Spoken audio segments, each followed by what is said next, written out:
سب سے عزت والی چیز کو کھو بیٹھی تھی۔ اس نوجوان کی محبت میں ہر درد اور اذیت کو خوشی سے برداشت کر چکی تھی۔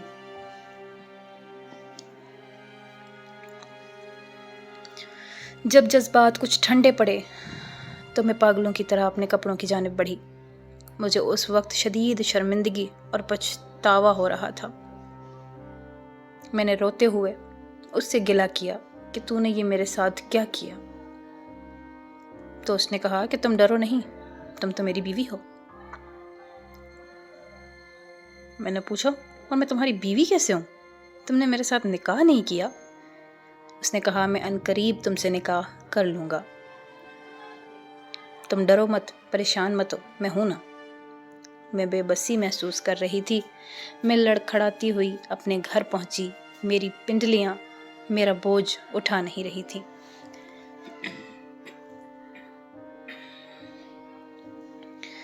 یا الہی، یہ میں نے کیا کر دیا؟ کیا میں پاگل ہو گئی ہوں؟ مجھ پہ کیا مصیبت پڑی کہ اس نوجوان کے ہاتھوں، کیا مصیبت آن پڑی مجھ پہ کہ میں نے اس نوجوان کے ہاتھوں اپنی عزت خود ہی لٹوا بیٹھی۔ میں روتی اور کڑوے اشک پیتی۔ پھر آہستہ آہستہ میں نے پڑھائی چھوڑ دی اور انتہا درجے کی بدحال ہو گئی۔ گھر والوں میں سے کوئی بھی اصل معاملے تک نہیں پہنچ سکا تھا، لیکن میں ایک وعدے کے ساتھ لٹکی ہوئی تھی۔ اس کا میرے ساتھ شادی کا وعدہ تھا۔ کئی دن بیت گئے۔ اس کے بعد کیا ہوا؟ اچانک ایسا حادثہ ہوا جس نے میری زندگی داؤ پر لگا دی۔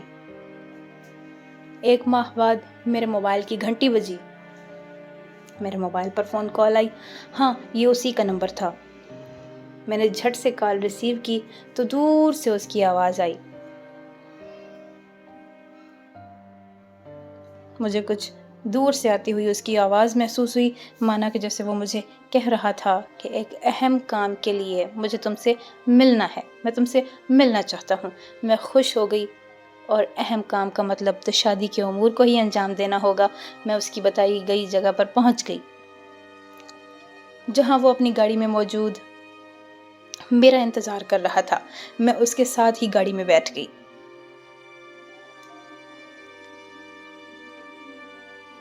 لیکن یہ کیا؟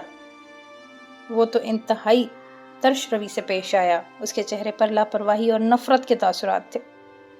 اس کے دل میں میرے لیے ذرہ برابر بھی نہ محبت نہ عزت تھی، اور وہ کہنے لگا کہ سب سے پہلے یہ بات ذہن میں اچھی طرح بٹھا لوں کہ میں تمہارے ساتھ کبھی بھی شادی نہیں کروں گا۔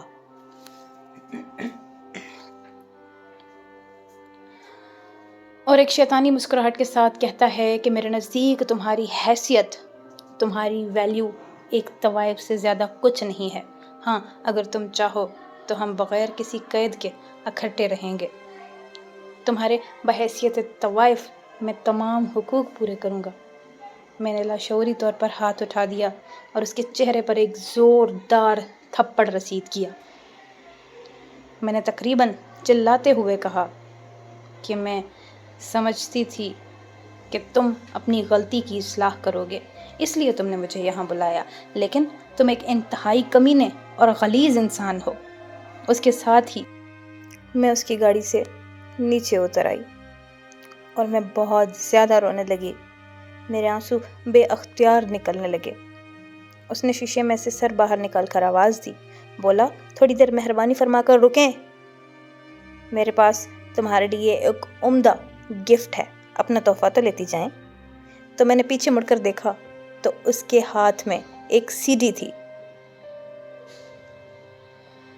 وہ اسے بے باکانہ اپنی انگلیوں کے کناروں سے اٹھائے ہوئے اور تکبرانہ الفاظ اور شیطانی مسکراہٹ سے کہہ رہا تھا کہ میں عنقریب اس CD کے ذریعے تجھے توڑ پھوڑ کر رکھ دوں گا۔ میں نے انتہائی خوف زدہ ہو کر اور کپ کپاتے جسم کے ساتھ اس سے سوال کیا،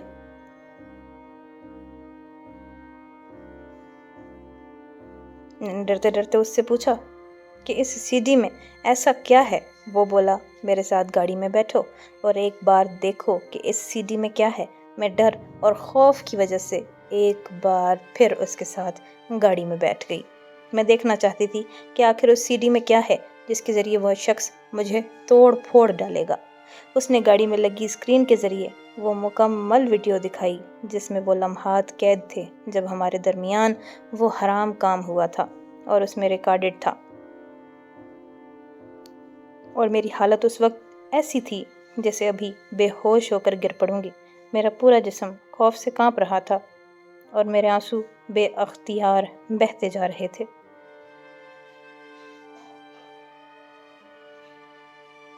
لیکن میں نے ہمت کر کے اس سے صرف اتنا کہا کہ او بزدل، تو نے یہ کیا کیا؟ تو نے میرے ساتھ ایسا کیوں کیا؟ او گھٹیا انسان، کاش تم میرا ساتھ ایسا نہ کرتے، میری عزت کو تار تار نہ کرتے۔ اس نے کہا وہاں خفیہ کیمرے نصب تھے جو ہر حرکت اور پست آواز کو ریکارڈ کر رہے تھے۔ اب تم میری غلام بن کر رہو گی، جیسا میں کہوں گا ویسا کرو گی۔ اور ایک بار پھر اس ظالم شخص نے گاڑی کے اندر ہی میری عزت اور عصمت کو تار تار کیا۔ میں رونے اور چلانے لگی، لیکن اب اس کا کوئی فائدہ نہیں تھا۔ میرے رونے اور چلانے سے کچھ بھی نہیں ہونے والا تھا۔ میں لٹی پٹی عزت کے ساتھ گھر واپس آ گئی۔ میں بے بس ہو چکی تھی مکمل طور پر۔ یہ صرف اب میرا معاملہ نہ تھا، میرے گھر والوں بلکہ پورے خاندان کی عزت داؤ پر لگ چکی تھی۔ اور اب میں اس شخص کے ہاتھ میں قیدی بن چکی تھی۔ وہ مجھے ایک آدمی سے دوسرے کی طرف منتقل کرتا رہتا اور رقم بٹورتا۔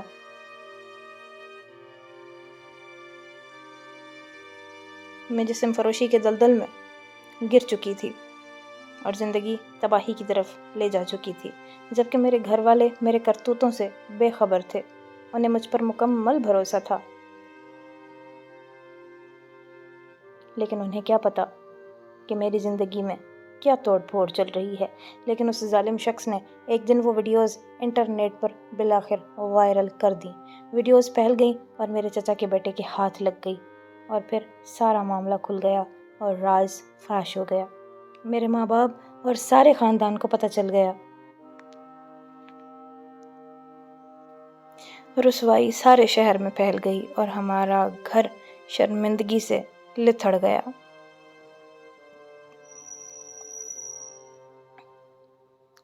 میں خوف زدہ ہو کر اپنی جان بچانے کے لیے بھاگ کھڑی ہوئی اور اسی ظالم کے ہاتھوں مزید برباد ہونے کے لیے پہنچ گئی، کیونکہ اس کے سوا اب میرا کوئی ٹھکانہ نہ تھا۔ میں کسی اور کو نہیں جانتی تھی، نہ میں کسی کے پاس پناہ لے سکتی تھی۔ اب میں اس دھندے میں مکمل طور پر داخل ہو چکی تھی۔ معاشرے نے مجھے ایک نام دے دیا تھا۔ اب میں ایک طوائف کہلاتی ہوں۔ میرے شب و روز اسی نام کے دھندے سے جڑے ہوئے ہیں۔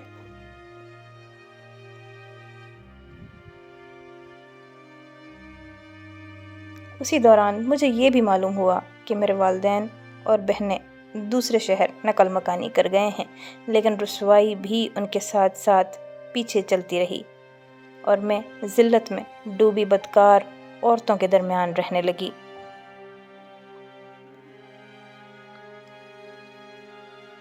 اور اس سب کا ذمہ دار یہ گھٹیا شخص تھا۔ کسی روبوٹ کی طرح وہ مجھے حرکت دیتا، میں خود کچھ بھی نہ کر سکتی تھی۔ جیسا وہ مجھے کہتا میں اسی کے کہنے پہ عمل کرتی۔ ایک کٹ پتلی بن چکی تھی میں۔ یہ نوجوان مجھے جس سمت متعدد گھروں کی تباہی اور اٹھتی عمر کی دوشیزاؤں کے مستقبل کی ویرانی کا باعث بنا تھا۔ یہ صرف میرا معاملہ نہیں تھا، میرے جیسے بہت ساری لڑکیاں تھیں۔ میں اس ماحول سے تنگ آ چکی تھی۔ کبھی کبھار میرا دل ڈوبنے لگتا تھا۔ میں بے بس تھی، میرے پاس اس گندی جگہ کے علاوہ اور کوئی ٹھکانہ نہ تھا۔ پھر میں سوچ سوچ کر تنگ آ گئی تھی کہ اب یہاں سے کیسے جان چھڑاؤں۔ آخر میں یہاں سے کب جان چھوٹے گی میری اور یہاں سے کہیں دور چلی جاؤں گی۔ میں تھک چکی تھی، میں بہت پریشان تھی۔ پھر میں نے ایک حتمی فیصلہ کر لیا۔ اس کے ساتھ ہی میں مطمئن ہو گئی، جیسے اندر ہی اندر سکون محسوس ہونے لگا، جیسے مجھے ایک راہ فرار دکھی۔ اب میرا مکمل انتقام لینے کا ارادہ تھا۔ اگلی ہی رات وہ میرے جسم کے ساتھ بھیانک کھیل کھیلنے کے لیے آیا تھا، اور وہ نشے سے دھت تھا۔